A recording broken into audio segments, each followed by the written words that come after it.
Hello friends, welcome to education therapy. मैं हूं अखिलेश। दोस्तों, आज हम उत्तर प्रदेश बोर्ड कक्षा 9 विषय विज्ञान में पाठ 7 पढ़ेंगे। पाठ 7 जिसका नाम है जीवों में विविधता, यानी डाइवर्सिटी इन लिविंग ऑर्गेनिज्म। यानी जो सजीव हैं उनमें डाइवर्सिटी या विविधता, या जो कहते हैं भिन्नता, वो कैसे अलग अलग हैं एक दूसरे से, इसी को कहते हैं विविधता। यानी अगर हम कहें तो ह्यूमंस, इंसान, इंसान क्या है? एक ही प्रकार का जीव है। लेकिन अगर इंसानों में भी देखा जाए तो क्या है? एक तो वुमेन्स में आते हैं, एक मेंस में आते हैं, यानी एक आदमी, एक पुरुष और एक औरत। अब उनमें भी डाइवर्सिटी आ जाती है, विविधता आ जाती है। एक ही प्रकार के इंसान आपको नहीं दिखेंगे। प्रकार का मतलब, अगर आप अपने घर में ही देखेंगे तो आप और आपके पिताजी में बहुत डिफरेंस है। आप में और आपकी माताजी में बहुत डिफरेंस है। आप में और आपके भाई में या बहन में बहुत डिफरेंस है। तो यही विविधता कहलाती है। ठीक है, चलिए शुरू करते हैं इस पाठ को। देखते हैं क्या क्या चीज़ें इसमें हमको पढ़नी है। अध्याय 7, जीवों में विविधता। तो विविधता का मतलब हम क्या समझे यहाँ पे? भिन्नता। यानी जो जीवधारी हैं, जो सजीव हैं, वो एक दूसरे से किसी न किसी प्रकार से भिन्न होंगे ही। जैसे आप हो गए, आपका मित्र हो गया, तो आपके दोनों में हो सकता है लंबाई अलग हो सकता है रंग की भिन्नता हो सकता है बोलचाल में भिन्नता हो। ठीक है, तो ये अलग अलग तरह से अलग अलग भिन्नताएं आ जाती हैं। आपने सुना होगा कि अक्सर लोग कहते हैं कि भारत में विविध प्रकार की भाषाएं बोली जाती हैं। तो ये कैसी डाइवर्सिटी है, ये कैसी विविधता है? भाषा पे निर्भर विविधता है। यानी इसको हम कैसे बांटते हैं? भाषा को लेके। इसी प्रकार सजीवों को हम बहुत सारे आधारों को देखकर उनको विभाजित करते हैं, या उसमें विविधता डिसाइड करते हैं, उसका निर्णय करते हैं। ठीक है, चलिए जैसे मान लेते हैं आप और आपके मित्र हैं, तो आप देखेंगे कि क्या आप दोनों की लंबाई एक समान है? आपके मित्र का जो चेहरा है, रंग है, वो एक समान है, नाक एक समान है, हाथ एक समान है कि नहीं है? ठीक है, ये सारी चीज़ें हम देखते हैं और यही भिन्नताएं क्या कहलाती हैं? विविधता, डाइवर्सिटी जिसको हम कहते हैं। पृथ्वी पे बहुत सारे जीव हैं, जिसमें आप अक्सर अपने आसपास भी देखते होंगे। इंसान तो है ही हैं, साथ में गाय हो गए, जो डॉग्स हैं, कुत्ते हो गए, बुफेलोज हो गए। ठीक है, ऐसे बहुत सारे जानवर हम देखते हैं, सांप हो गए। तो ये सब क्या है? ये सब विविध हैं, डाइवर्सिटी है इनमें। चलिए, अब इसी में हमारे आ जाते हैं जीवों के साथ साथ पेड़ भी आ जाते हैं। हम देखते हैं कि पौधे भी तो हमारे आसपास पाए जाते हैं। अलग अलग प्रकार के पौधे पाए जाते हैं। अमरूद का पेड़ हो गया, संतरे का पेड़ हो गया, केले का पेड़ हो गया। ठीक है, तो अब केले के पेड़ में लकड़ी नहीं होती, वहीं अमरूद के पेड़ में लकड़ी होती है। तो ये क्या हो गई? ये विविधता हो गई। ठीक है, अब पेड़ों में भी इसी प्रकार विविधता होती है। चलिए यहाँ देखते हैं थोड़ी सी चीज़। देखिए, पृथ्वी पर रहने वाले जीवों के विभिन्न समूहों के बारे में अगर हम सोचते हैं तो बहुत सारे जीव हमको हमारे विचार में आते हैं। एक और जहाँ सूक्ष्मदर्शी से देखे जाने वाले बैक्टीरिया, जिनका आकार कुछ माइक्रोमीटर होता है, वहीं दूसरी ओर 30 मीटर लंबे नील वैलिया कैलिफोर्निया के 100 मीटर लंबे रेडवुड पेड़ भी पाए जाते हैं। अब बहुत सूक्ष्म जीव होते हैं, जैसे अमीबा हो गया, बैक्टीरिया हो गए, ये सब क्या है? माइक्रोस्कोप से देखने पड़ते हैं, सूक्ष्मदर्शी से। वहीं ब्लू व्हेल, इतनी इस पृथ्वी का सबसे बड़ा जीव क्या है इस समय, आज के समय में? Blue whale. ठीक है, जिसकी लंबाई लगभग 30 मीटर के आसपास होती है। वहीं वृक्ष की बात करें तो 100 मीटर लंबे लंबे रेडवुड का पेड़ होता है, जो कैलिफोर्निया के क्षेत्रों में पाया जाता है। तो ये बहुत ऊंचे होते हैं। कुछ चीड़ के पौधे होते हैं। चीड़ के पौधे क्या होते हैं? इनका जो जीवन काल होता है बहुत लंबा होता है, ये हजारों वर्षों तक जीवित रहते हैं। ठीक है, ऐसे ही कुछ कीट हो गए, जैसे मच्छर का जीवन काल, मच्छर के ना बहुत ज़्यादा 2 दिन 48 घंटे तक जीवित रहता है, यही इसका जीवन काल है। वहीं हमने देखा कि जो चीड़ के वृक्ष होते हैं वो हजारों साल जीते हैं। मनुष्य का जीवन काल की अगर बात करें तो ये लगभग 100 साल का होता है, 70 से 100 साल माना जाता है। ठीक है, तो ये क्या है, ये सारी विविधताएं हैं जीवों में। ऐसे ऐसे जीव हैं और सब में कुछ ना कुछ तो डिफरेंस आपको मिलेगा ही, कुछ ना कुछ भिन्नताएं आपको मिलेगी ही मिलेगी। ठीक है, इसी को कहते हैं विविधताएं। चलिए आगे देखते हैं। अब ये जो विविधता है, हाँ, यानी इंसानों ने जो विविधता देखी, इसको हम निर्धारित करते हैं और इसका वर्गीकरण यानी इनको वर्गीकृत कैसे किया जाए, इसका आधार क्या है, किस आधार पे इसको वर्गीकृत किया जाता है, किया जाना चाहिए। ठीक है, चलिए देखिए, जीवों के समूह के वर्गीकरण का प्रयास प्राचीन समय से ही किया जा रहा है। यानी जीवों को, हर प्रकार के जीव को किसको किस ग्रुप में रखा जाए, किसको किस ग्रुप में रखा जाएगा। ठीक है, इसका निर्धारण बहुत लंबे समय से, बहुत प्राचीन काल से ही होता चला आ रहा है। यूनानी विचारक अरस्तु ने जीवों का वर्गीकरण उनके स्थल, जल एवं वायु में रहने के आधार पर किया था। यानी एक तरह से जो जीव जहाँ रहते हैं उस आधार पे इन्होंने जीवों का वर्गीकरण किया। जैसे स्थल पे जो जीव रहते हैं उनको स्थलीय जीव कह दिया, जो हवा में उड़ सकते हैं उनको वायवीय जीव कह दिया, जो पानी में रहते हैं उनको जलचर कह दिया, जलीय जीव कह दिए। इस तरह से अरस्तु जी ने वर्गीकरण किया। यह जीवन को देखने का बहुत ही सरल किंतु भ्रामक तरीका था। उदाहरण, इसका उदाहरण क्यों ऐसा भ्रामक क्यों कहा जा रहा है, इसका उदाहरण देखिए। समुद्र में रहने वाले जीव जैसे प्रवाल, व्हेल, ऑक्टोपस, स्टारफिश और शार्क, ये कई मायने में एक दूसरे से काफ़ी अलग हैं। ठीक है, सब पानी में रहते हैं। स्टारफिश हो गया, ऑक्टोपस हो गया, शार्क है, व्हेल है, प्रवाल हैं, ये सब क्या है, पानी में ही रहते हैं लेकिन एक दूसरे से बहुत अलग है। जैसे व्हेल मछली क्या है, ये स्तनधारी जीव में आता है, ये बच्चे देते हैं। वहीं स्टारफिश और जो मछलियां हैं वो क्या हैं, वो अंडे देती हैं। तो ये डिफरेंस हो गया, रहते तो पानी में ही है लेकिन इन दोनों में ये अंतर आ जाता है। तो ऐसे ही बहुत से अंतर आपको देखेंगे। अब ऐसे ही अगर हम कहें तो जैसे मेढक हो गया, मेढक पानी में भी रहता है, स्थल में भी रहता है।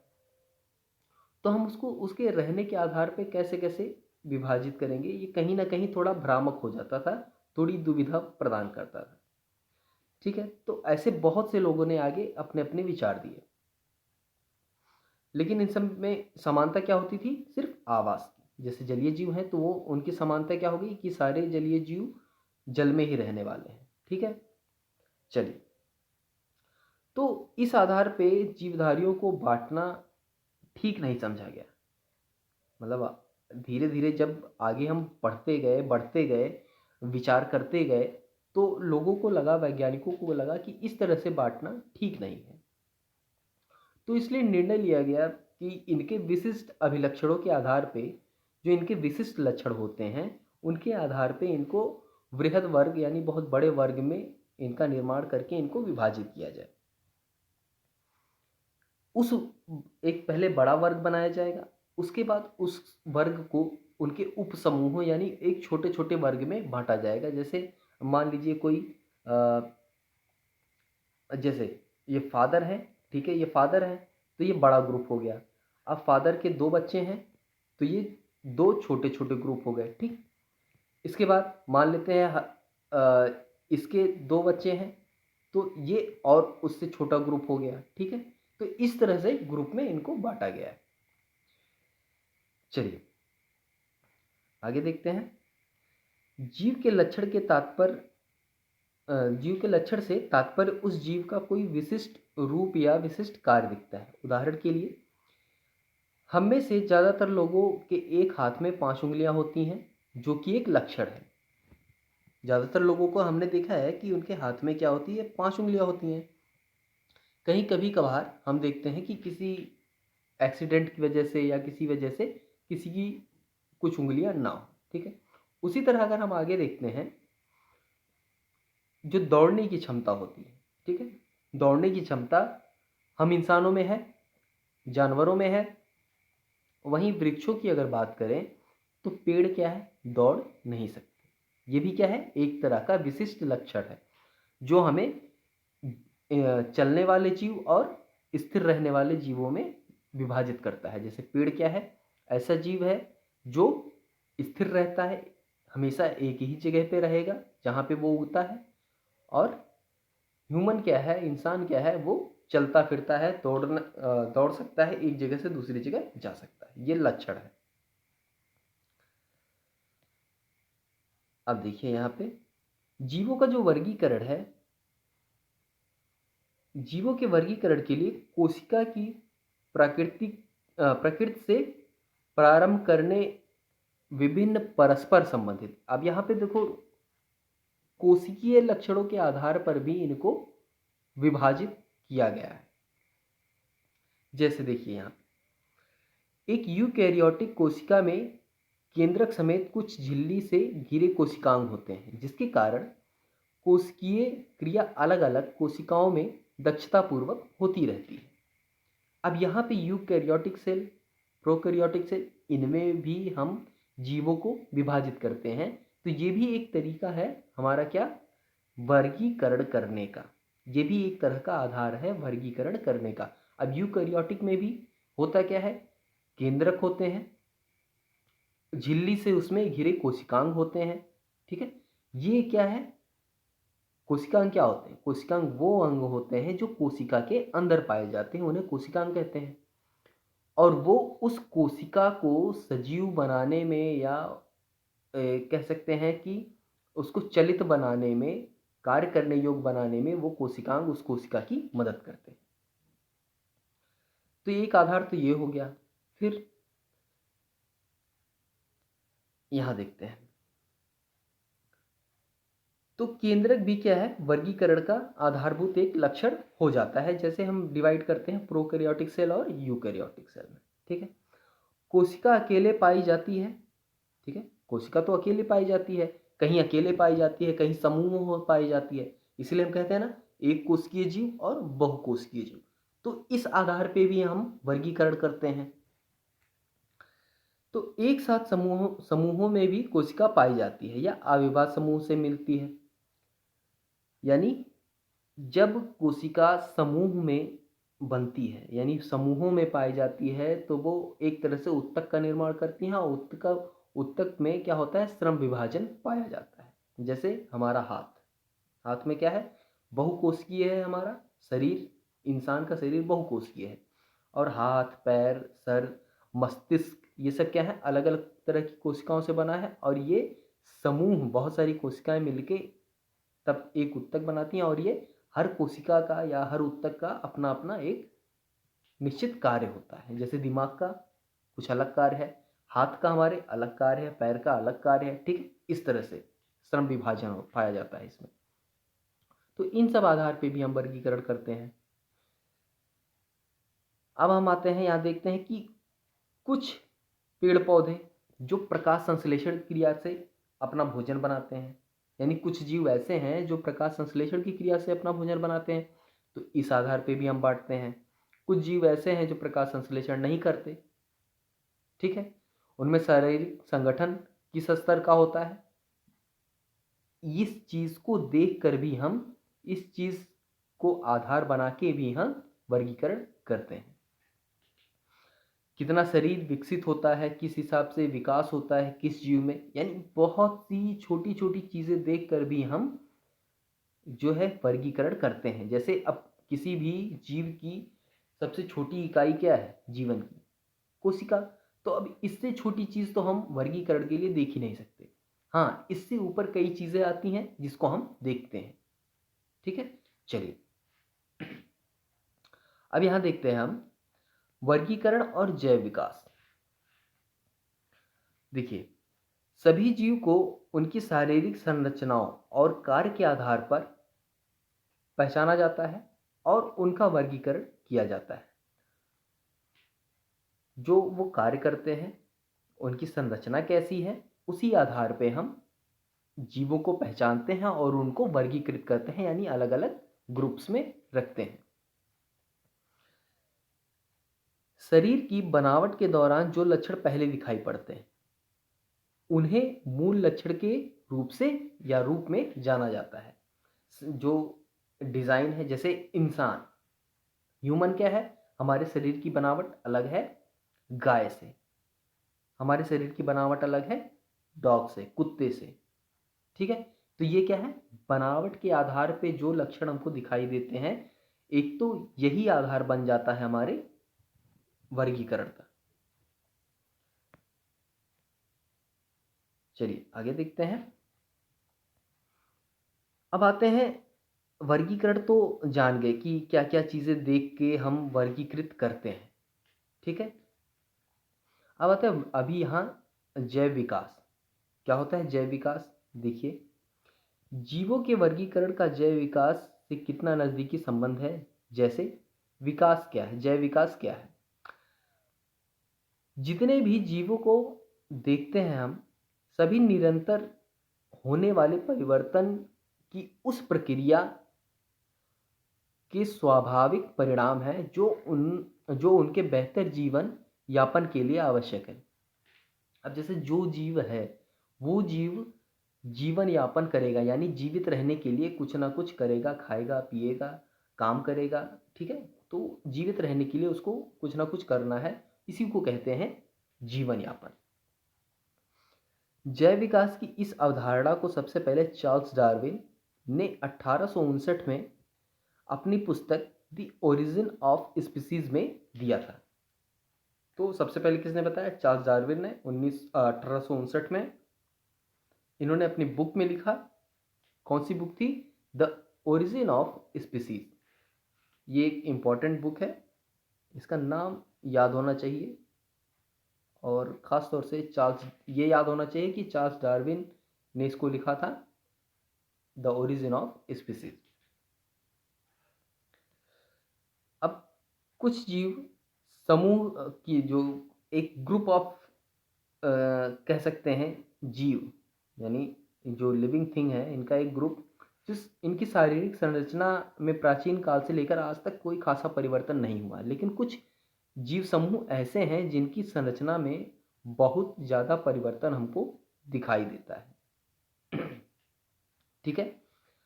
तो इस आधार पे भी हम वर्गीकरण वर्गीकरण नहीं, इस आधार पे भी हम जैव विकास इसको कह सकते हैं।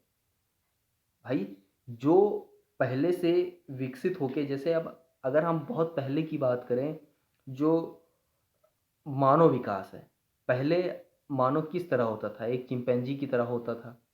लेकिन अब मानव का शारीरिक संरचना में इतना विकास हो चुका है, इसने खुद को इतना डेवलप कर लिया है कि हमारा जो शारीरिक ढांचा है, शारीरिक स्ट्रक्चर है, ये पहले होमोसेपियन से आज के समय में बहुत ही अलग हो चुका है।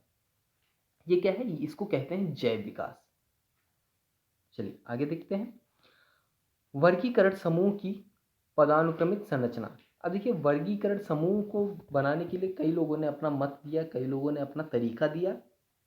तो इनमें से देखते हैं कुछ लोगों को। देखिए, अंसर्ट हेकल 1894, रॉबर्ट विटेकर 1969 और कार्ल बोस 1977 नामक जैव वैज्ञानिकों ने सारे सजीवों को जगत, यानी किंगडम, जगत को हम क्या कहते हैं? किंगडम इंग्लिश में, नामक बड़े वर्गों में विभाजित करने का प्रयास किया। व्हिटेकर द्वारा प्रस्तावित वर्गीकरण में 5 जगत हैं, जिसमें मोनेरा, प्रोटिस्टा, फंजाई, प्लांटी और एनिमेलिया है। यानी जो व्हिटेकर जी थे, इन्होंने 5 जगत के नाम से अपना वर्गीकरण प्रस्तुत किया, जिनमें मोनेरा, प्रोटिस्टा, फंजाई, प्लांटी और एनिमेलिया आते हैं। ये समूह कोशिकीय संरचना, पोषण के स्रोत और तरीके तथा शारीरिक संगठन के आधार पर बनाए गए। बोस जी थे, कार्ल बोस ने, इन्होंने अपना जो वर्गीकरण दिया उसमें मोनेरा जगत को आर्कीबैक्टीरिया और यूबैक्टीरियोटिक में बांट दिया, यानी आर्कीबैक्टीरिया और यूबैक्टीरिया में बांट दिया, जो प्रयोग में लाया जाता है। यहाँ पे हम देखते हैं कि जो इनका उपसमूह है, यानी जो विभिन्न स्तरों पर जीवों का उपसमूह में वर्गीकरण किया गया है वो किस तरह से, देखिए पहले तो जगत आता है, किंगडम हमारा, इसमें फाइलम या डिवीजन यानी जंतु या पादप, फिर इसमें क्लास आते हैं, गण आते हैं, कुल यानी कुल का मतलब फैमिली, कितनी फैमिलीज हैं, इनके वंश यानी जीन्स, जैसे होता है ना, कहते हैं कि वंश कैसे चलता है, तो वो वंश का जो मुख्य वंश को आगे बढ़ाने वाला जो होता है उस घटक को हम कहते हैं जीन्स। और फिर आता है हमारा जाति, किस तरह की स्पीसीज है उसमें, यानी अगर मानव वंश का है तो मानव वंश में भी बहुत सारी स्पीसीज हैं, ठीक, तो इस तरह से इनको वर्गीकृत किया गया। आगे देखते हैं। अब यहाँ पे हम देखते हैं जो वर्गीकरण की सबसे मूल इकाई मानी गई वो क्या है, स्पीसीज, ठीक है, जो स्पीसीज होती हैं उसको वर्गीकरण की सबसे मूलभूत इकाई यहाँ पे मानी गई, जिसको हम जाति कहते हैं, यानी किस जाति का जीव है। अब जाति के हिसाब से जानवर है, पेड़ है, मानव है, ठीक है, इस हिसाब से इनको जो इसकी आधारभूत इकाई है इस हिसाब से बांटा गया। अब आते हैं व्हिटेकर जी जो प्रस्तुत किए थे 5 जगत वर्गीकरण। इसमें हम सबसे पहले देखते हैं मोनेरा। मोनेरा जगत में कौन कौन से प्राणी या कैसे जीव आते हैं। तो मोनेरा की बात करें तो इन जीवों में ना तो संगठित केंद्रक और ना ही कोशिकांग होते हैं और ना ही उनके शरीर बहुत या बहुकोशिकीय होते हैं। इनमें कुछ में कोशिका भित्ति पाई जाती है तथा कुछ में नहीं पाई जाती। पोषण के स्तर पर बात करें तो ये स्वपोषी अथवा विषमपोषी दोनों हो सकते हैं। उदाहरण के लिए जीवाणु, नीलहरित शैवाल अथवा साइन बैक्टीरिया, माइकोप्लाज्मा, ये सब क्या है, ये मोनेरा जगत के जीव हैं। यहाँ पे देख लीजिए, बैक्टीरिया मोनेरा जगत में आ जाता है हमारा, ठीक है, एनाबीना, ये सब क्या है, बैक्टीरिया जगत के जीव हैं।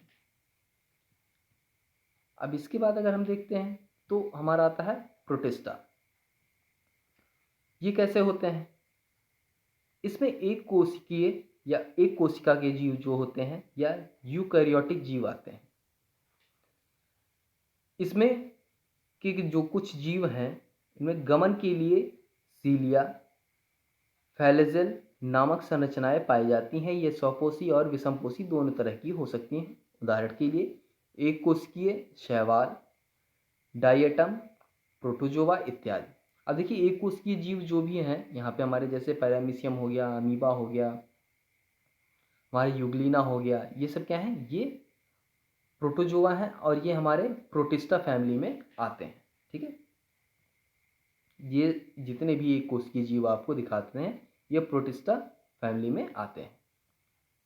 इसके बाद आते हैं फंजाई। फंजाई क्या है, ये विषमपोषी यूकैरियोटिक जीव हैं।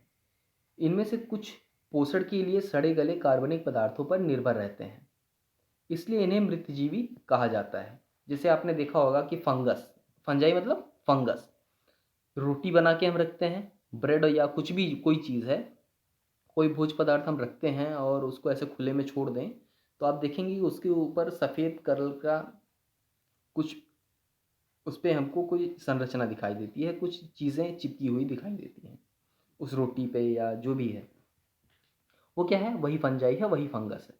तो ये क्या है, सड़े गले, इसीलिए कहा जाता है इसको, सड़े गले जो भी पदार्थ होते हैं उन पे पोषण के लिए निर्भर होते हैं, ठीक है, उसी से ये अपना पोषण प्राप्त कर लेते हैं, इसलिए इन्हें मृतजीवी भी कहा जाता है।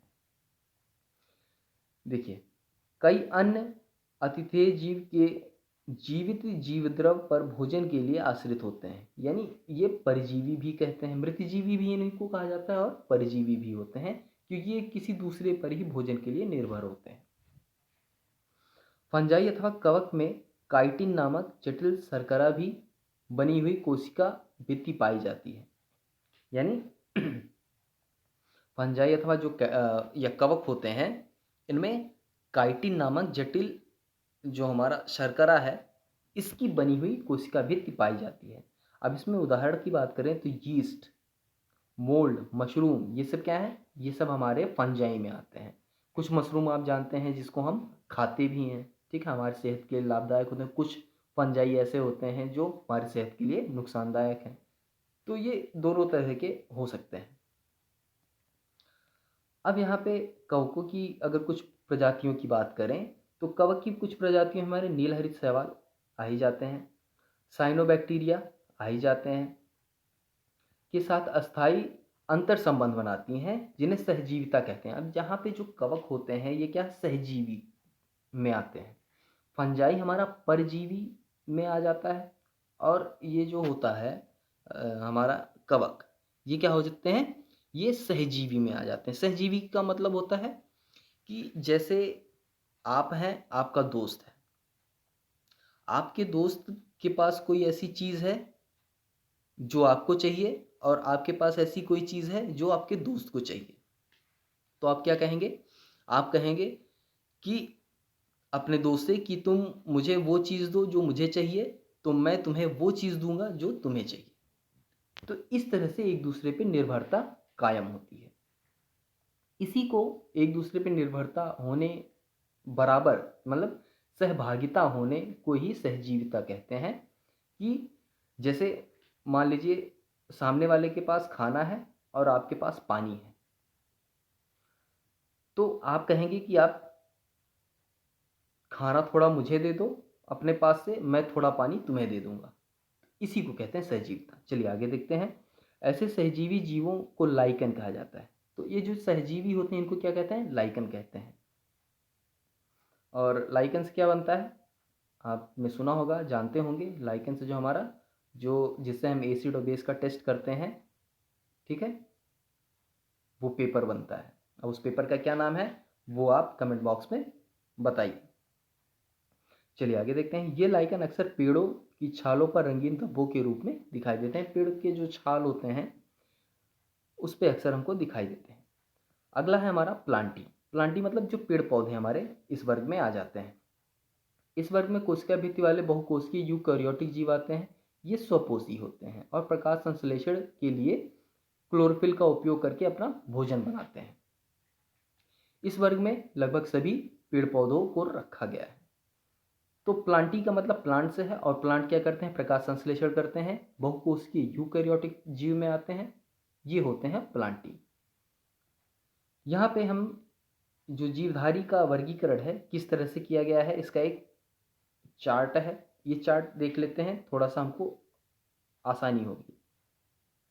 देखिए जीवधारी सबसे पहले आया। जीवधारी को हमने बांटा प्रोकैरियोटिक और यूकैरियोटिक में। यूकैरियोटिक को हमने बांटा दो भागों में, एक कोशिका और बहुकोशिका में। एक कोशिका को हमने प्रोटिस्टा में बांटा जिसमें एक कोशिकीय जीव आते हैं, अमीबा, पैरामीशियम, ये सब। फिर बहुकोशियों को हमने बांटा दो भागों में। एक तो हो गया हमारा कोशिका भित्ति सहित और एक कोशिका भित्ति रहित, यानी एक में कोशिका भित्ति पाई जाती है, एक में कोशिका भित्ति नहीं पाई जाती। तो जिसमें कोशिका भित्ति नहीं पाई जाती उनको एनीमिलिया कहते हैं, जो कि अभी हम आगे देखेंगे। और कोशिका भित्ति जिसमें होती है, जहाँ पे कोशिका भित्ति नहीं होती तो एनीमिलिया उसको कहते हैं, वो एनीमिलिया वर्ग हो जाता है हमारा। और जिसमें कोशिका भित्ति पाई जाती है उसको हम दो भागों में बांटते हैं। एक तो होता है प्रकाश संश्लेषण करने वाले और एक होते हैं प्रकाश संश्लेषण ना करने वाले, ठीक है, इस तरह से बांटे हमने। तो प्रकाश संश्लेषण जो नहीं करते हैं उनको हम फंजाई कहते हैं, और जो प्रकाश संश्लेषण कहते हैं उनको हम प्लांटी कहते हैं। तो इस तरह से 5 जगत वर्गीकरण हमारे व्हिटेकर जी ने किया। चलिए आगे हम देखते हैं एनीमिलिया। एनीमिलिया किस प्रकार के जीव होते हैं। इस वर्ग में ऐसे भी बहुकोशिकीय यूकैरियोटिक जीव आते हैं जिनमें कोशिका भित्ति नहीं पाई जाती, और ये क्या होते हैं, इस वर्ग के जीव विषमपोषी होते हैं। तो एनीमिलिया वर्ग में यूकैरियोटिक और मल्टीसेलुलर जीव आते हैं, यानी बहुकोशिकीय आते हैं जिनमें जो कोशिका भित्ति होती है वो नहीं होती। चलिए आगे देखते हैं। अब आते हैं प्लांटी में। अब देखिए अभी हमने बड़े बड़े ग्रुप को देखा, यानी प्लांट और ये सब हमने अभी बड़े ग्रुप्स को देखा। अब हम जो बड़ा ग्रुप है उसको और छोटे छोटे सब ग्रुप यानी उप समूह समूह में बांटेंगे और उसको देखेंगे। चलिए तो आते हैं सबसे पहले पादप, यानी जो प्लांटी वाला ग्रुप है 5 जगत में, 5 किंगडम में, उसमें प्लांटी यानी प्लांट्स को देखते हैं पहले। चलिए तो वर्गीकरण का जो अगला स्तर पादप शरीर में जल और अन्य पदार्थों को संवहन करने वाले विशिष्ट ऊतकों की उपस्थिति के आधार पर होता है। अभी तक हमने पेड़ पौधे, जानवर, फंगस, प्लांट, इन सबको अलग किया। अब प्लांट में हम इस तरह से विभाजित करते हैं कि उनमें जो चीज़ों का संवहन होता है, यानी पानी को हर जगह पहुंचाना, भोजन और खनिज पदार्थों को हर जगह पहुंचाना, उसमें वो जो पहुंचाने संवहन ऊतक होते हैं, यानी पहुंचाने वाले जो विशिष्ट ऊतक होते हैं, उनकी उपस्थिति के आधार पे हम इनको बांटते हैं। ठीक है, तो ये हो गया हमारा वर्गीकरण करने का एक आधार। फिर उसके बाद कैसे करते हैं? उसके बाद वर्गीकरण प्रक्रिया के अंतर्गत यह देखा जाता है कि पौधे में बीज धारण की क्षमता है या नहीं, यानी जो पौधा है वो बीज उत्पन्न कर सकता है या नहीं कर सकता। यदि बीज धारण क्षमता की क्षमता है उसके अंदर, तो फिर बांटेंगे। किस तरह से? फिर वर्गीकरण होता है, क्या बीज फल के अंदर विकसित है या फल के बाहर विकसित है। ठीक है, इस तरह से बांटते हैं। चलिए, तो इसमें पहले एक तरह से बांटा गया है, इसमें कुछ ग्रुप ऑफ जो हमारे प्लांट्स हैं उनके बारे में बताया गया है, जिनका ग्रुप जो है उसको हम कहते हैं थैलोफाइटा। इसमें क्या आते हैं? देखिए, इन पौधों की शारीरिक संरचना में विभेदीकरण नहीं पाया जाता। इस वर्ग के पौधे को सामान्यतः शैवाल कहा जाता है। ये मुख्य रूप से जल में पाए जाते हैं। उदाहरण के लिए यूलोथ्रिक्स, क्लैडोरोफोरा, अल्वा, स्पाइरोगाइरा और कारा आदि, ये सब क्या है? ये सब शैवाल में गिने जाते हैं। यहाँ पे आप देख रहे हैं, ये क्या है? ये कारा है। ये हमारा किस में गिना जाता है? ये शैवाल में गिना जाता है। थैलोफाइटा में आते हैं। यहाँ पे ये देखिए, यहाँ पे फिगर आपको दिया गया है यूरोथ्रिक्स, ऐसे आपको यहाँ भी फिगर दिया गया है अल्वा। ये सब क्या है? ये सब हमारे आते हैं थैलोफाइटा। इसके बाद हमारा बायोफाइटा, थैलोफाइटा और बायोफाइटा। तो अब बायोफाइटा क्या होता है? इस वर्ग के पौधों को पादप वर्ग का उभयचर कहा जाता है। यह पादप, तना और पत्तों जैसी संरचना में विभाजित होता है। इसमें पादप शरीर के एक भाग से दूसरे भाग तक जल तथा दूसरी चीज़ों का संवहन के लिए विशिष्ट ऊतक नहीं पाए जाते। उदाहरण के लिए मांस आपने सुना होगा, फ्यूनेरिया जिसको कहते हैं, और एक हमारा मार्केस। मांस में फूल नहीं लगता। तो ये क्या है? मांस जो है हमारा, देखिए, और फ्यूलेरिया, ये देखिए, मांस हो गया, फ्यूलेरिया, रिक्सिया, मार्केसिया, ये सब ठीक है, ये बायोफ्राइटा में आते हैं। क्या है? बायोफ्राइटा। इसके बाद आते हैं हम टेरिडोफाइटा। टेरिडोफाइटा क्या होता है? इस वर्ग में पौधों का शरीर जड़, तना तथा पत्ती में विभाजित होता है। इस शरीर में एक भाग से दूसरे भाग तक जल तथा अन्य पदार्थों के संवहन के लिए संवहन ऊतक पाए जाते हैं। यानी जो आपने ऊपर पढ़ा अभी बायोफाइटा, उसमें संवहन ऊतक नहीं पाए जाते, वहीं टेरिडोफाइटा में संवहन ऊतक पाए जाते हैं। जड़, तना, पत्ती, इसमें जो शरीर होता है इस तरह से विभाजित होता है। उदाहरण के लिए मार्सिलिया, फर्न, हार्टस्टेल आदि, ये सब जो इस तरह के जो पौधे हैं, ये हमारे टेरिडोफाइटा में आते हैं। वे पौधे जिनमें जनन अंग पूर्ण रूप से विकसित एवं विभेदित होते हैं तथा जनन प्रक्रिया के पश्चात बीज उत्पन्न करते हैं, फैनरोगैम कहलाते हैं। अब देखिए, यहाँ पे जनन प्रक्रिया, देखिए पौधों में जनन प्रक्रिया यही है कि पौधे जब बीज उत्पन्न करते हैं तो उस आधार पे इनका जनन तय होता है, यानी वो अगला बीज, उसकी नस्ल आगे बढ़ेगी कि नहीं बढ़ेगी। ठीक है, और ये एक तरीका है बीज के द्वारा। बीज क्या है? बीज लैंगिक जनन के बाद उत्पन्न होता है। बीज के अंदर भ्रूण के साथ संचित खाद्य पदार्थ होता है, जिसका, जैसे क्या होता है उसमें खाद्य पदार्थ ही तो होता है। गेहूं क्या है? गेहूं हम खाते भी हैं, और जब गेहूं बोने का सीजन आता है तो उसी गेहूं को हम बोते हैं धरती में, ज़मीन में, और वो फिर पेड़ बन के बाहर आता है। ठीक है, तो वो भोजन भी संचित होता है उसमें। चलिए, तो फिर इसका क्या होता है, उपयोग भ्रूण के प्रारंभिक विकास और अंकुरण के समय होता है। बीज की अवस्था के आधार पर इस वर्ग के पौधे को पुनः दो वर्गों में विभाजित किया जाता है। अब ये जो भ्रूण भ्रूण का मतलब जो फर्टिलाइजेशन के बाद जो तैयार होता है उसको भ्रूण कहते हैं। ठीक है, लैंगिक जनन की क्रिया में जब फर्टिलाइज होता है तो उसके बाद जो भ्रूण तैयार होता है उसी को भ्रूण कहते हैं, और वो फिर पौधे का रूप लेता है और वो फिर धीरे धीरे बड़ा होता है, और अपने जैसे ही जो अपनी उसकी स्पीसीज है, जो उसकी जाति है, उसी आधार पे वो उसमें फल या जो भी है वो पैदा करेगा। तो यहाँ लैंगिक जनन के आधार पे या बीज के आधार पे, उत्पन्न करने के आधार पे इसको बांटा गया दो भागों में। एक है हमारा जिम्नोस्पर्म और दूसरा है एंजियोस्पर्म। जिम्नोस्पर्म में नग्न बीज उत्पन्न करने वाले पौधे, और एंजियोस्पर्म में फल के अंदर या बंद बीज उत्पन्न करने वाले पौधे। यानी जिम्नोस्पर्म में हमारे वो बीज जो सीधे बीज के रूप में ही आते हैं, और हमारा एक होता है एंजियोस्पर्म जो फल के अंदर जिनका बीज होता है, जैसे अमरूद मान लीजिए, आम हो गया, ये सब क्या है, फल होता है, उसके अंदर से जब हम खाते हैं उसको या चीरते हैं, फाड़ते हैं, तब जाके अंदर से बीज निकलता है।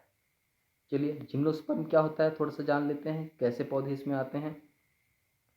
जिम्नोस्पर्म, अब देखिए, ये ग्रीक शब्द है जिम्नो तथा स्पर्म से मिलकर बना है, जिसमें जिम्नो का अर्थ है नग्न तथा स्पर्म का अर्थ है बीज, अर्थात इन्हें नग्न बीज पौधे भी कहते हैं। ये पौधे बहुवर्षीय सदाबहार तथा काष्ठीय होते हैं, उदाहरण के लिए पाइनस, साइकस आदि। तो ये पाइनस और साइकस का पौधा है, यहाँ देखिए। ठीक है, ये नग्न बीज में आते हैं। आगे देखते हैं एंजियोस्पर्म। अब एंजियोस्पर्म की बात करें तो ये भी ग्रीक शब्द है, दो ग्रीक शब्दों से मिला है, एंजियो और स्पर्म। एंजियो का मतलब ढका हुआ और स्पर्म का मतलब बीज। इन्हें पुष्पी पादप भी कहा जाता है, अर्थात इन पौधों में बीज फलों के अंदर ढके होते हैं। इन बीजों का विकास अंडाशय के अंदर होता है, जो बाद में फल बन जाते हैं। बीजों में बीज पत्र होता है। अब देखिए यहाँ पे क्या होता है, बीज पत्र का नाम आया, बीज पत्र के आधार पे भी यहाँ पे विभाजन हुआ। अब देखिए, समूह के अंदर छोटे छोटे समूह बनते जा रहे हैं। देखिए, जो बीज अंकुरण के पश्चात हरा हो जाता है, बीज पत्रों की संख्या के आधार पर एंजियोस्पर्म वर्ग को दो भागों में बांटा गया है। अब यहाँ बीज पत्र के आधार पर एंजियोस्पर्म को दो भागों में बांटा गया। पहला, एक बीज पत्र वाले पौधे को एक बीज पत्री, और दो बीज पत्र वाले पौधों को दो बीज पत्री कहा जाता है। अब देखिए, एक बीज पत्री या दो बीज पत्री हम कैसे निश्चित करेंगे, देख लीजिए, थोड़ा सा ऐसे उदाहरण से समझ लीजिए। आपने देखा होगा जो चना का दाल होता है, चना देखा है आपने, चने को जब हम उसका छिलका उतारते हैं तो वो हमको इस तरह से दिखाई देता है, एक भाग इसका ऐसे होता है चने का, और एक भाग ऐसे इससे जुड़ा होता है, ऐसे होता है ना। तो अगर आपको कोई कोई भी चीज़ इस तरह से दिखती है, जिसको हम अगर बीज से अलग करें तो वो बराबर बराबर हिस्सों में बट जाए, दो बराबर भागों में बट जाए, तो इसको हम दो बीज पत्री कहेंगे। ठीक है, और अगर ऐसा कुछ नहीं दिखता तो वो एक बीज पत्री में आ जाएगा। ठीक है, चलिए आगे देखते हैं अब। अब यहाँ पे देखिए, पादप, पादप को किस तरह से विभाजित किया गया है, वर्गीकरण किया गया है, ये देख लेते हैं।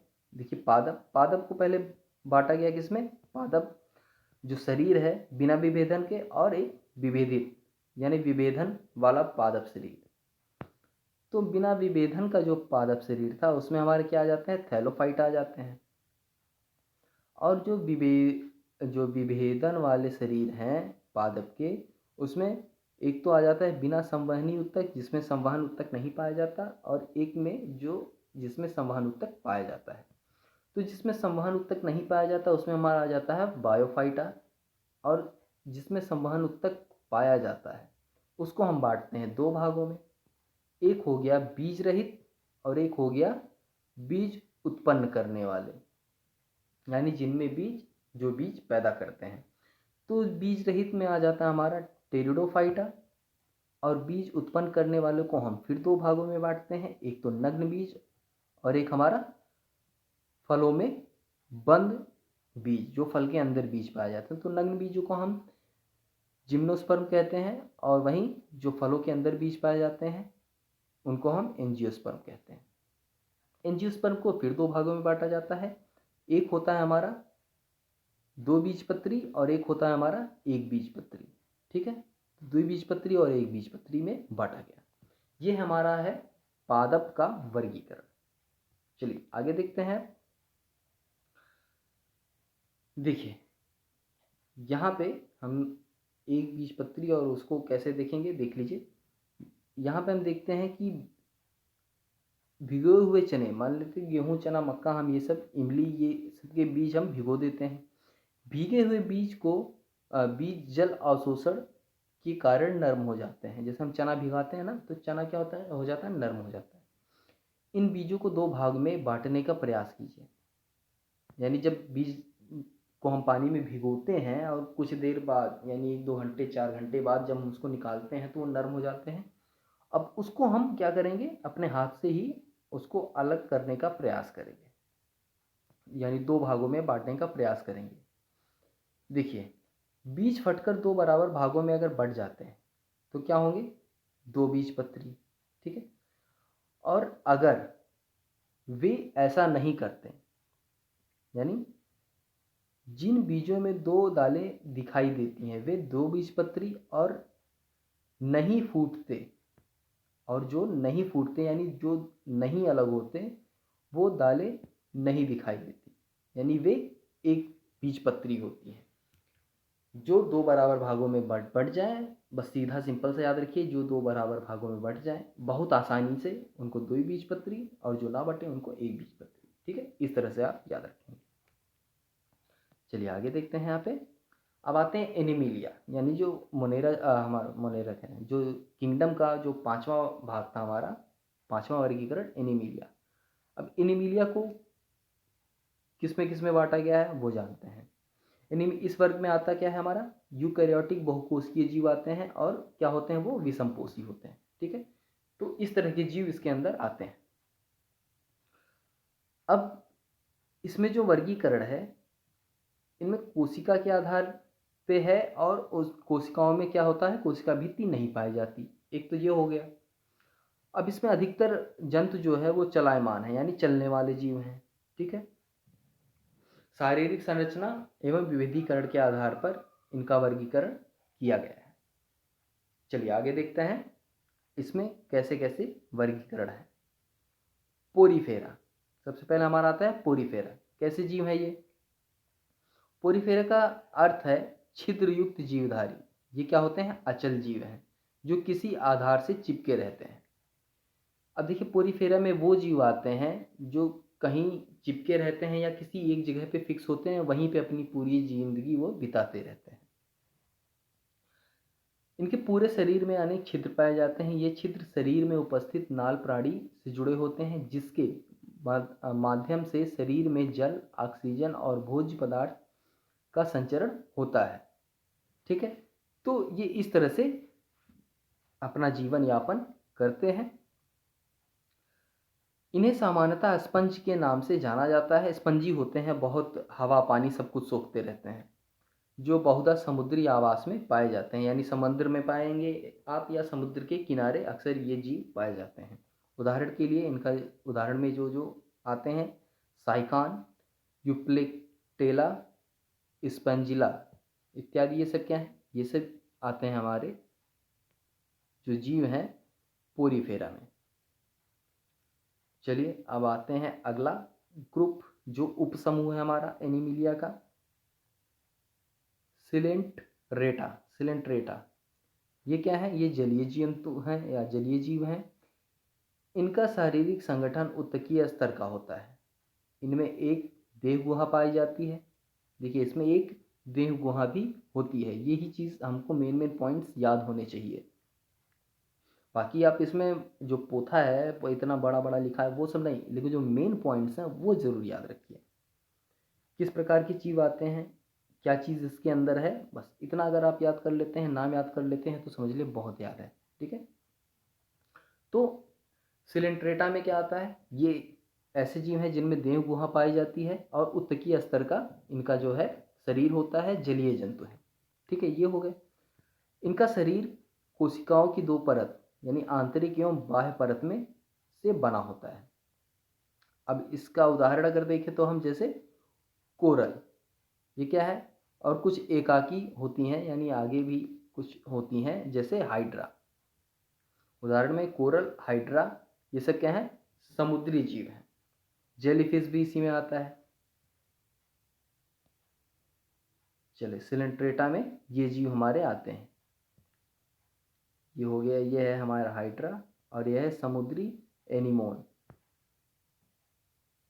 आगे देखते हैं।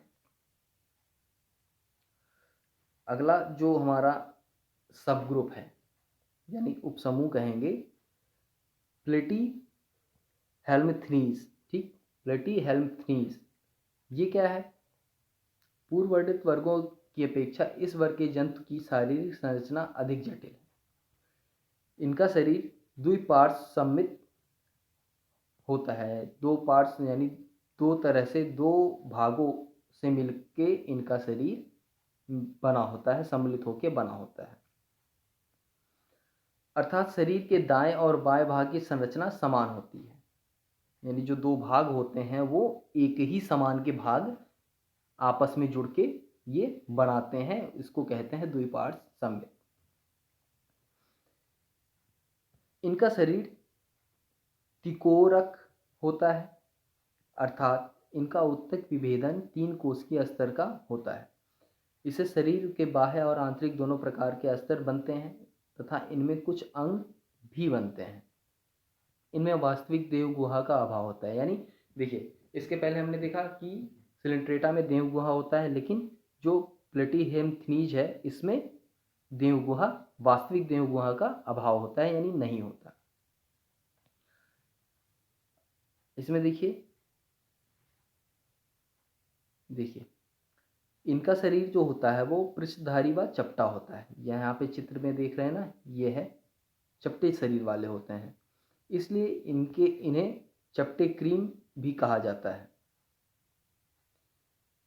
इनमें प्लेनेरिया और कुछ स्वच्छंद जंतु, लिवर फ्लूक जैसे परजीवी भी आते हैं। यहाँ पे आप वो दूसरे का फिगर था, ये जो क्रीमी है वो ये है प्लेनेरिया, लिवर फ्लूक और टेपवर्म। आपने इस तरह के जीव को कहीं ना कहीं आपने बारिश के मौसम में अक्सर देखा होगा। ठीक है, ये चपटे होते हैं और बहुत धीरे धीरे चलते हैं, यानी जोक वाली प्रजाति में आते हैं। हालांकि ये जोक नहीं है, ठीक है, लेकिन ये जोक की प्रजाति का ही कुछ होता है जो बहुत धीरे धीरे चलता है और अपने पीछे लिसा चिपचिपा पदार्थ छोड़ता रहता है, चमकीला पदार्थ होता है। निमेटोडा। चलिए, अब अगला ग्रुप है हमारा निमेटोडा। ये भी त्रिकोवरक जंतु हैं तथा इनमें भी द्विपार्श्व सममित पाई जाती हैं, यानी ये भी दो समान तरह के दो भागों यानी आधा आधा शरीर, दायां शरीर बायां शरीर समान चीज़ों का होता है, समान प्रकार का होता है और ये दोनों आपस में जुड़ के तब एक शरीर का निर्माण करते हैं। लेकिन इनका शरीर चपटा ना होकर बेलनाकार होता है, यानी जैसे जोंक। ठीक है, जोंक हो गया ना, ये क्या होता है, बेलनाकार होते हैं। इनके देह गुहा को कूट सिलोम कहते हैं। इनका जो देह गुहा होता है उसको कूट सिलोम कहते हैं। तो ये यहाँ पे याद करने लायक चीज़ है, निमोटोडा में कूट सिलोम पाया जाता है। इनमें उत्तक पाए जाते हैं परंतु अंग तंत्र पूर्ण विकसित नहीं होते। इनकी संरचना, जो शारीरिक संरचना भी है, त्रिकोणकारी होती है। यह अधिकांशतः परजीवी होते हैं। परजीवी के तौर पर ये दूसरे जंतुओं में रोग उत्पन्न करते हैं। उदाहरण के लिए गोल क्रीम, फाइलेरिया क्रीम, पिन क्रीम इत्यादि। ठीक है, ये सब क्रीमी है। नर मादा एक ही साथ चलते रहते हैं। बेचेरिया, ये सब एक तरह के कृमि जीव हैं जो निमोटेडा ग्रुप में आते हैं।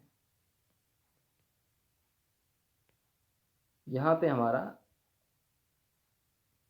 अब आते हैं हम एनिलिडा में। ये भी एक प्रकार का हमारा एनिमिलिया ग्रुप का एक भाग है। एनिलिडा, इसमें क्या आता है? एनिलिडा जंतु द्विपार्श्व सममित एवं तिकोरिक होते हैं, यानी ये भी तिकोरक होते हैं, द्विपार्श्व सममित होते हैं। वास्तविक देह गुहा इनमें पाई जाती है। ठीक है, तो सबसे डिफरेंस क्या हो गया इसमें? वास्तविक देह गुहा पाई जाती है। इनमें जो भिन्नता होती है, इनके शरीर के सिर से पूंछ तक एक के बाद एक खंडित रूप उपस्थित होते हैं। ये संवहन, पाचन, उत्सर्जन और तंत्रिका तंत्र युक्त होते हैं, यानी इनके अंदर संवहन होता है, पाचन होता है, उत्सर्जन भी होता है और इनके अंदर तंत्रिका तंत्र भी पाया जाता है। उदाहरण के लिए अगर बात करें, देखिए ये जलीय और स्थलीय दोनों जगहों पे पाए जाते हैं। उदाहरण के लिए केचुआ, नेरिस, जोंक इत्यादि ये सब इसमें आते हैं। यानी जोंक जो आता है हमारा, ये हमारा एनिलिडा में आता है। नेरिस, केचुआ और जोंक ये हमारा एनिलिड या एनिलिडा समूह में आता है। इसके बाद आर्थ्रोपोडा। आर्थ्रोपोडा में क्या क्या जीव आते हैं? देखिए यह जंतु जगत का सबसे बड़ा संघ है। आर्थ्रोपोडा में बहुत सारे जीव आते हैं। ठीक है, सबसे बड़ा संघ कहा जाता है इसे। इसमें द्विपार्श्व सममित पाई जाती है, यानी इसमें भी वही चीज़ है। और शरीर खंड युक्त होता है, यानी अलग अलग खंडों में बटा होता है। ठीक है, इनमें खुला परिसंचरण तंत्र होता है, अतः रुधिर वाहिकाओं में नहीं बहता, यानी जो रक्त है, रुधिर है, वो वाहिकाओं में नहीं बहता। देह गुहा रक्त से भरी होती है, यानी इनका जो शरीर है, देह गुहा है, वही रक्त से भरी होती है। उदाहरण के तौर पे अगर देखा जाए तो झींगा, तितली, मक्खी, मकड़ी, बिच्छू ये सब क्या है? केकड़े आदि। जैसे केकड़े में जो पैर होते हैं वो क्या होते हैं? वो जुड़े हुए होते हैं, अलग से जुड़े हुए दिखाई देते हैं। एकदम महसूस होता है कि इसका पैर ऐसे बाहर से लाके जोड़ दिया गया है। तो ये क्या है? खंडक शरीर है, यानी खंड खंड में ये जुड़ा हुआ है। ये देखिए यहाँ पे ये है ना, तिलचट्टा हो गया, घरेलू मक्खी, तितली, ये सब क्या है? ये सब हमारे आर्थ्रोपोडा जंतु ग्रुप में आते हैं। अब आते हैं हम मोलास्का में। ये क्या है? ये भी एक प्रकार का हमारा ग्रुप है, मोलास्का। इनमें भी द्विपार्श्व सममिति पाई जाती है। इनकी देह गुहा बहुत कम होती है तथा शरीर में थोड़ा विखंडन होता है। अधिकांश मोलास्का जंतु में कवच पाया जाता है, यानी बहुत सारे ऐसे जीव हैं मोलास्का ग्रुप में जो आते हैं, उसमें कवच होता है। ठीक है, वो कहीं ना किसी कवच से संबंधित या ढके हुए होते हैं। इनमें खुला संवहनी तंत्र तथा उत्सर्जन के लिए गुर्दे जैसी संरचना पाई जाती है। उदाहरण के लिए घोघा, सीप इत्यादि। ये सब देखिए, ऑक्टोपस हो गया, ठीक है, काइटन, घोघा, यूनियो, ये सब क्या है? मोलास्का में आते हैं, मोलास्का ग्रुप में आते हैं। अब आते हैं हम इकाइनोड मेटा। इसको देखते हैं, ये क्या है? एक ग्रीक इकाइनस शब्द है। इसका अर्थ होता है हमारा जाहक, यानी हेजहॉग, तथा डर्मा का अर्थ होता है त्वचा। अतः इन जंतुओं की त्वचा कांटों से आच्छादित होती है। यानी ये जो ग्रुप है, इस ग्रुप के जो जीव हैं उनके शरीर पे कांटे होते हैं एक तरह से। ठीक है, कांटे युक्त होती है। ये मुक्त जीव समुद्री जंतु हैं। ये देह गुहा युक्त त्रिकोरकी जंतु हैं। इनमें विशिष्ट जल संवहन नाल तंत्र पाया जाता है। इनमें कैल्शियम कार्बोनेट का कंकाल एवं कांटे पाए जाते हैं। उदाहरण के लिए स्टारफिश, समुद्री आर्चिन इत्यादि। यानी जो स्टारफिश होती हैं, इसमें क्या होते हैं? इनके जो ये पर होते हैं, आप देख रहे हैं ना छोटे छोटे यहाँ पे, ये क्या है? यही है, ये कांटे। ठीक है, ये सब कांटे हैं। यहाँ पे देखिए ये स्टार फिश ये है ना, ये स्टार फिश में ये छोटे छोटे कांटे हैं बगल में, आप छोटे छोटे दिख रहे हैं, थोड़ा सा जूम करके दिखाता हूँ। ये देखिए ये बगल में आपको दिख रहा है ना, यही ये कैल्शियम कार्बोनेट के बने होते हैं, ये कांटे पाए जाते हैं। तो जो इकाइनोडर्म है इसमें हमारे इस ग्रुप में जो जंतु आते हैं तो इसको हम कैसे कहते हैं, क्या इसमें कवच पाए जाते हैं। चलिए अब आते हैं प्रोटोकार्डेटा। प्रोटोकार्डेटा जो ग्रुप है उसमें क्या आता है, ये द्विपार्श्वसम्मति होते हैं, त्रिकोरक होते हैं और देवगुहा युक्त जीव होते हैं, यानी इनमें तीनों चीज़ें पाई जाती हैं। इसके अतिरिक्त ये शरीर संरचनाओं के कुछ नए लक्षण दर्शाते हैं, जैसे कि नोटोकार्ड। नोटोकार्ड हमारा एक लक्षण है, ठीक है। क्या लक्षण है, किसे कहते हैं, ये आगे हम देखेंगे। ये नए लक्षण इनके जीवन की कुछ अवस्थाओं में निश्चित रूप से उपस्थित होती हैं। नोटोकार्ड छड़ की तरह की एक लंबी संरचना है जो जंतुओं के पृष्ठभाग पर पाई जाती है। यह तंत्रिका ऊतक को आहार नाल से अलग करती है। यहाँ पे ये जीव आप देख रहे हैं, ठीक है, ये देखिए ये हमारा आता है प्रोटोकार्ड, ठीक। आगे देखते हैं, इसमें पाचन वाचन देवगुहा इसमें सब कुछ होता है। यहाँ पे आप देखिए उदाहरण में हमारा आ जाता है बैलेनग्लोसस, हार्डमोनिया, एम्प्लियोकस, एम्फियोकस, ये सब क्या है, ये सब हमारे आ जाते हैं किसमें, प्रोटोकार्डो में, ठीक है। प्रोटोकार्डो या प्रोटोकार्डेटा इसमें आ जाते हैं। इसके बाद हम देखते हैं प्रोटोकार्डेटा जंतुओं में जीवन, जो पूरा जीवन काल होता है उसकी सभी अवस्थाओं, यानी पूरे जीवन काल में ये जो नोटोकार्ड होता है ये उपस्थित नहीं होती, यानी जो एक लंबी सी संरचना होती है ये हमेशा नहीं होती इसमें, ठीक है। एक समय होता है कि ये नोटोकार्ड उसमें उपस्थित होता है और एक समय ऐसा आता है कि ये नोटोकार्ड नहीं रह जाते उनके शरीर में, ठीक है। तो ये दोनों अवस्थाएं इसमें आती हैं। चलिए अब आते हैं वर्टिब्रेटा।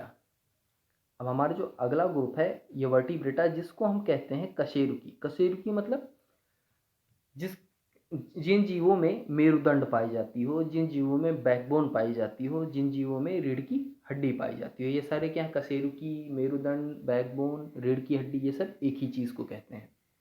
जो हमारे जैसे मनुष्य के शरीर में जो रीढ़ की हड्डी होती है, पीठ में होती है ना, बीच में पीठ पे, उसी को रीढ़ की हड्डी कहते हैं। तो उसी यही होता है जिसको हम कशेरुकी जीव कहते हैं, जिनमें रीढ़ की हड्डी पाई जाती है।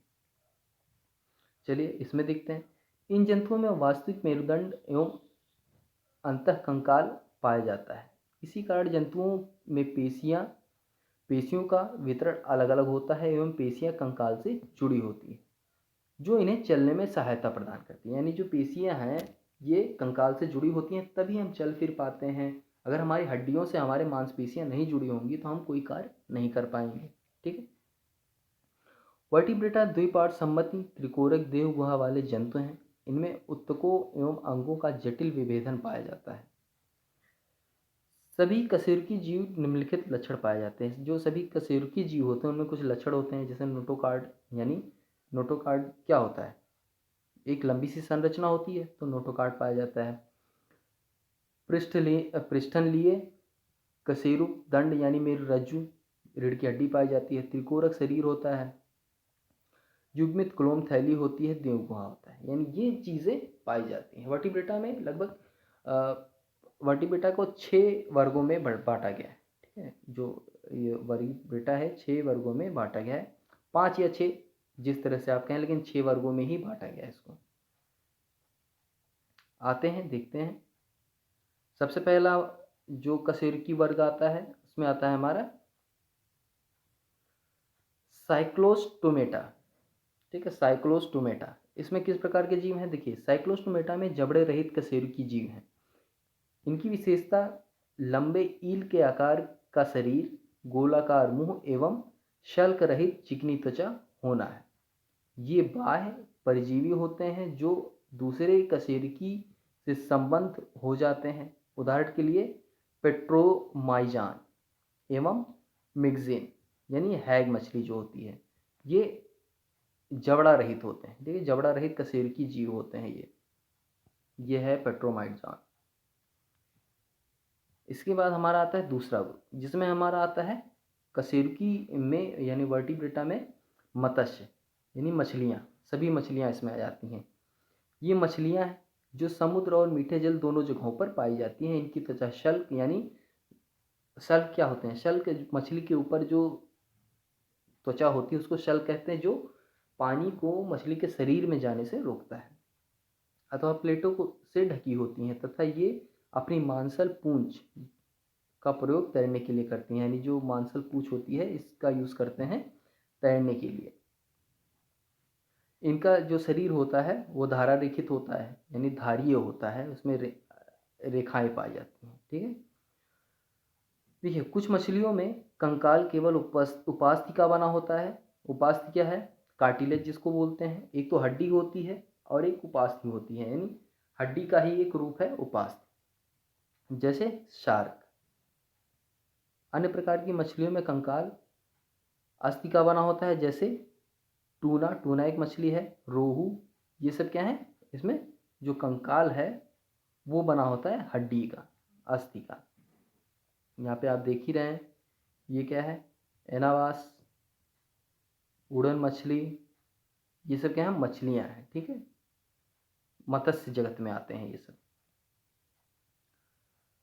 यहाँ पे और भी मछलियाँ आप देख ही रहे हैं, ये देखिए स्टिंगरे, ये सारी क्या है? ये सब कुछ आपको मछलियाँ देंगे। विद्युत रे, तारपीडो जिसको बोलते हैं, ये सब मछली जगत में आते हैं।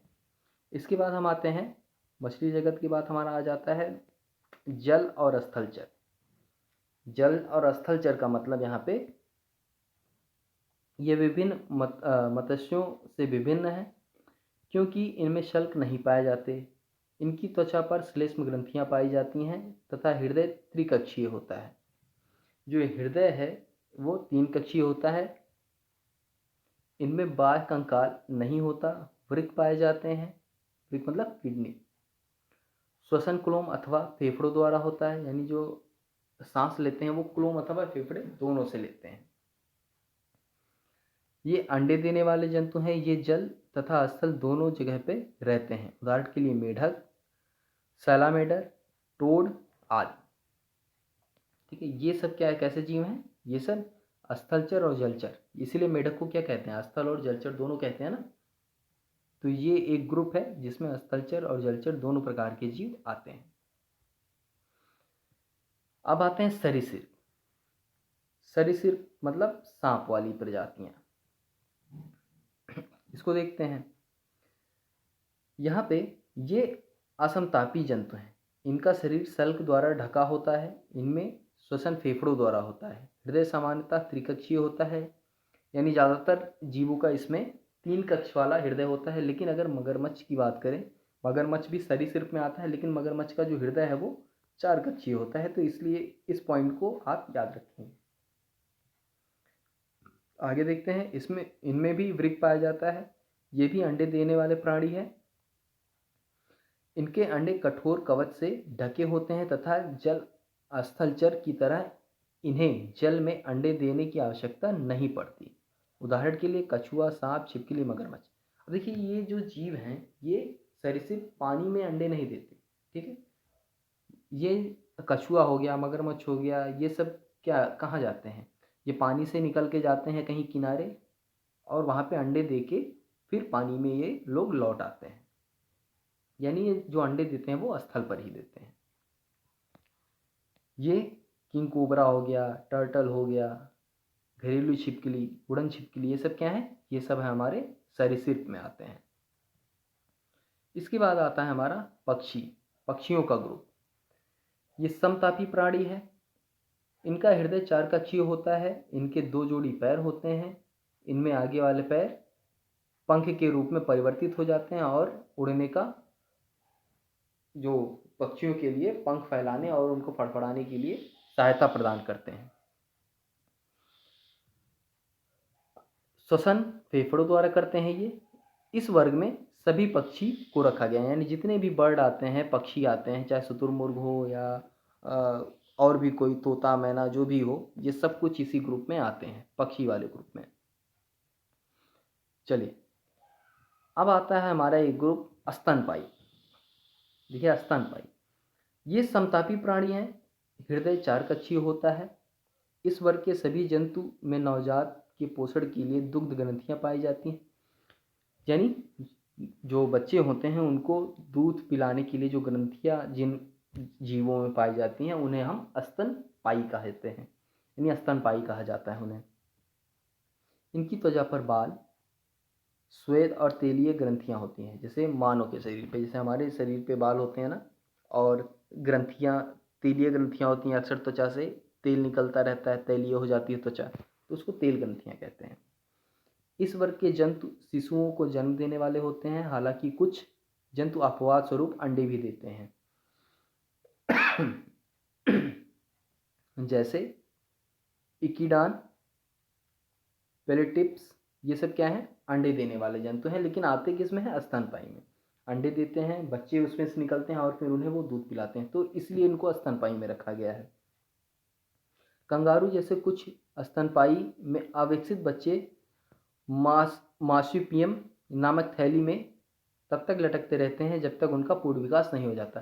कंगारू में हमने देखा है या सुने होंगे आपने कि वहाँ कंगारू के पास एक थैली होती है, उसी में वो अपने बच्चे को तब तक रखता है जब तक वो पूर्ण रूप से विकसित ना हो जाए।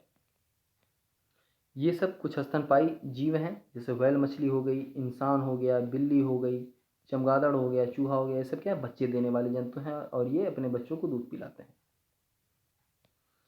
इसके बाद हमारा आता है naming culture. Naming culture chemistry में ही नहीं, यहाँ भी आता है, जिसको नाम पद्धति कहते हैं। नाम पद्धति का मतलब किस तरह से सभी का नाम रखा जाए, क्योंकि अगर नेमिंग पद्धति, अच्छा अगर आपसे पूछा जाए कि जो नाम रखने की प्रक्रिया है वो क्यों रखा जाता है, वो क्यों किया जाता है। देखिए, नेमिंग कल्चर की ज़रूरत इसलिए पड़ती है, जैसे मान लीजिए हम उत्तर प्रदेश में हैं, हम शेर को शेर बोलते हैं यहाँ पे, ठीक है, बब्बर शेर यानी जो बालों वाला होता है बड़ा बड़ा, ठीक है, बब्बर शेर हो गया। अब हम किसी और देश में गए, मान लीजिए हम चले गए रशिया, रूस में, नहीं रशिया नहीं गए, चलिए मान लीजिए सबसे पहले हम चले गए अमेरिका में।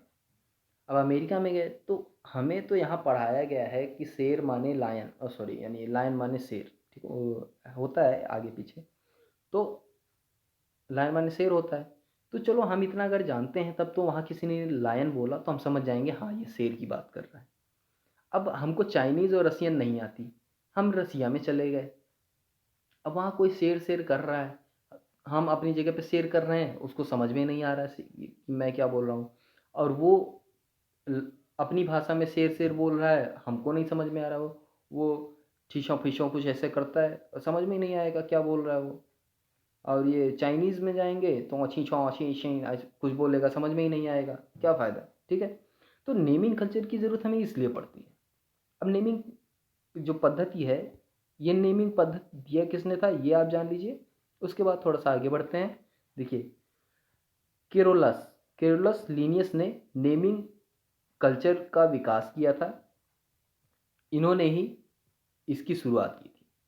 तो कारण क्या है नेमिंग कल्चर का, नेमिंग कल्चर का कारण ये है कि किसी जीव को एक पर्टिकुलर नाम दे देना, जिसको हम साइंटिफिक नेम कहते हैं, ठीक है, साइंटिफिक यानी वैज्ञानिक नाम, एक वैज्ञानिक नाम निर्धारित कर देना जो इस पूरी दुनिया में एक ही होगा।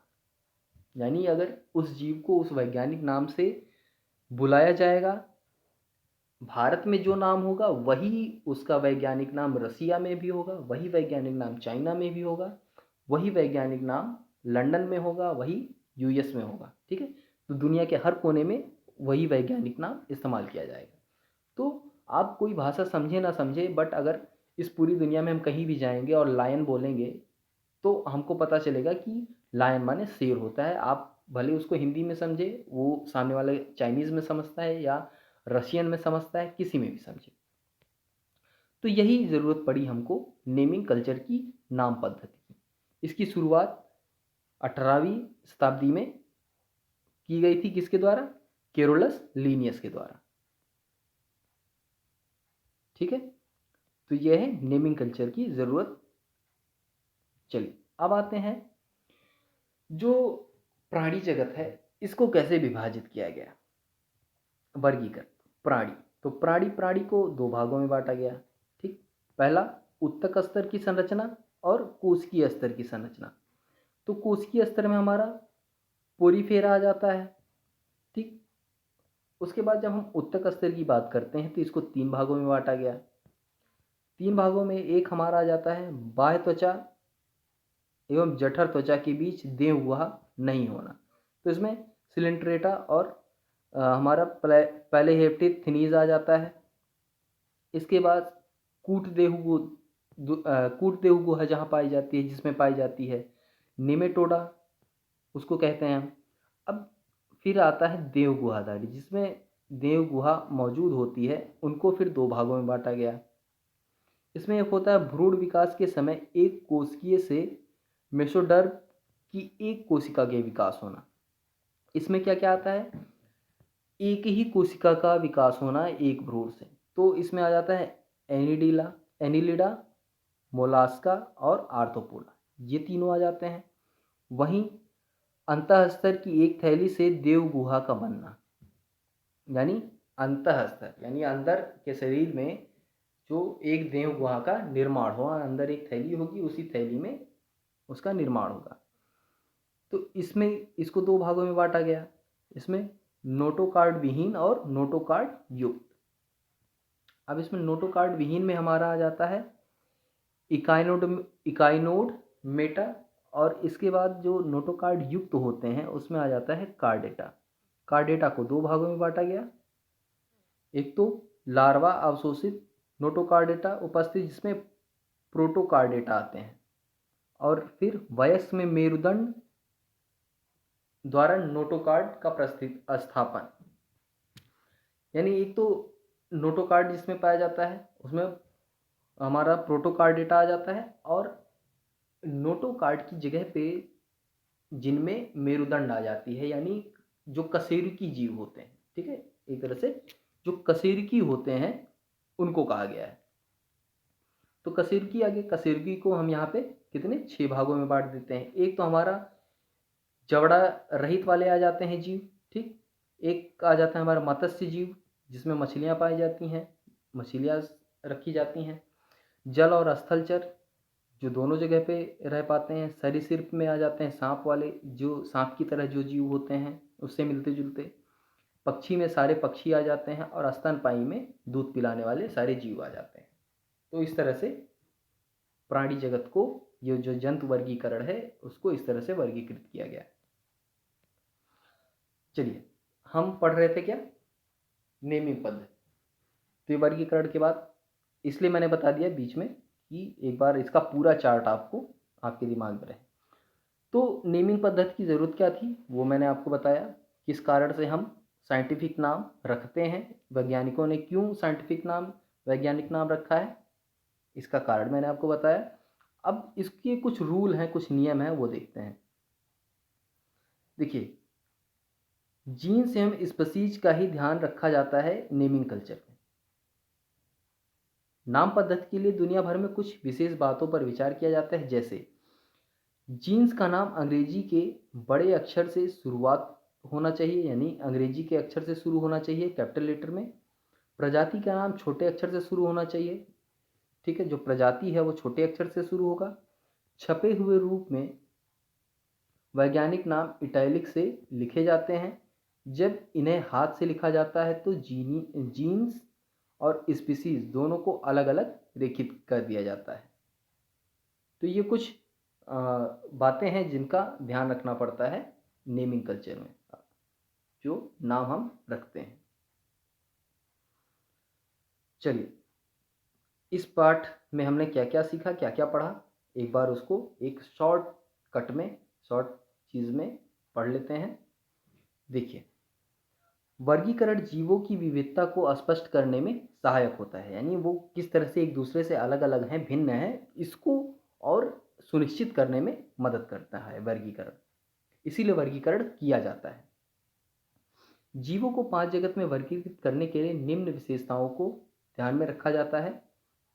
कोशिकीय संरचना प्रोकैरियोटिक और यूकैरियोटिक में विभाजित है। जीव की शरीर एक कोशिकीय एवं बहुकोशिकीय है। बहुकोशिकीय जीवों की संरचना जटिल होती है, तो एक कोशिका बहुकोशिका में भी विभाजित है। कोशिका भित्ति की उपस्थिति तथा स्वपोषण की क्षमता, ठीक है। तो इस तरह से इसको अलग किया जाता है। उपरोक्त आधार पर सभी जीवों को 5 जगत में बांटा गया है। मोनेरा, प्रोटिस्टा, कवक या फंजाई जिसको कहते हैं, प्लांटी और एनिमेलिया। जीवों का वर्गीकरण उनके विकास से संबंधित है। प्लांटी एवं एनिमेलिया को उनकी क्रमिक शारीरिक जटिलता के आधार पर वर्गीकृत किया गया है। पौधों को 5 वर्गों में बांटा गया है। शैवाल, बायोफ्राइटा, टेरिडोफाइटा, जिम्नोस्पर्म और एंजियोस्पर्म। जंतुओं को 10 फाइलम में बांटा गया है। Porifera, coelenterata, platyhelminthes, nematoda, annelida, arthropoda, mollusca, echinodermata, protochordata और कार्डेटा। यानी इन 10 भागों में हमारा जो जंतुओं का वर्गीकरण है किया गया है। दिव्य नामलिखित नाम पद्धति जीवों की सही पहचान में सहायता करता है, ठीक है। हम कहीं किसी भी जगह पे होंगे तो हम उस नाम से उस जीव की सही पहचान कर सकते हैं। द्वितीय नाम पद्धति का पहला नाम जीन्स और दूसरा स्पीसीज का होता है। तो ये पाठ हम पढ़ के समाप्त कर चुके हैं। उम्मीद है चीज़ें समझ में आई होंगी आपको। अगर कहीं कोई चीज़ नहीं समझ में आती तो कमेंट बॉक्स में आप कमेंट में लिखिए, मैं आपको वो चीज़ समझा दूँ। चाहे उसके लिए मुझे एक नेक्स्ट वीडियो बनानी पड़ेगी, मैं आपको वो वीडियो बना के समझा दूँगा।